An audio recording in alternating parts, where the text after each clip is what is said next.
Orang yang paling berbahaya di suatu ruangan itu bukan orang yang paling pinter, tapi orang yang paling nggak butuh, atau orang yang tidak terlihat seperti ada kepentingan, orang yang paling misteri. Yang namanya itu power, ya power itu bukan soal kapasitas kalian atau lu punya berapa banyak duit. Yang namanya power itu soal ketergantungan, ya ketergantungan lu itu terhadap suatu pihak, dia butuh atau enggak gitu. Ketika misal lu buat sebuah deal, ya misal gue bisnis sama lu gitu ya kan, gue pengen jual sebuah minuman sama lu gitu. Tapi lu itu nggak butuh minumannya, gitu ya. Lu bebas lu pengen ambil atau enggak gitu. Otomatis level gua itu jauh di bawah lu itu di atas gua. Pasti itu tinggi langsung gitu. Jadi ketika lu bisa masuk ke suatu ruangan, lu bisa deal, misal lu interview lowongan pekerjaan, tapi lu itu nggak butuh gitu. Lu itu nggak ada kepentingan, lu itu nggak apa-apa kalau nggak dapat pekerjaan ini. Lu otomatis bakalan dapat higher groundnya. Yang paling butuh dealnya itu bakalan jadi posisi di paling lemah.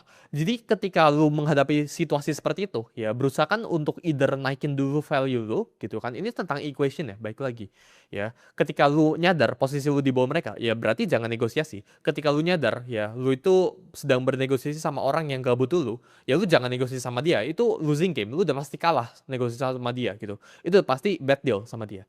Jadi yang lu bisa lakuin apa? Lu harus naikin dulu value lu gitu kan, sampai di tahap dimana orang itu yang butuh lu dan orang itu yang reach out ke lu. Lu harus belajar buat bangun posisi di mana lu itu bisa bilang enggak, gua nggak mau gitu kan, tanpa konsekuensi besar ya.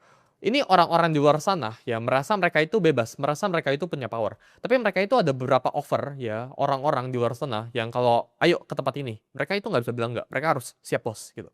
Nah itu bukan sebuah kebebasan, itu bukan sebuah power.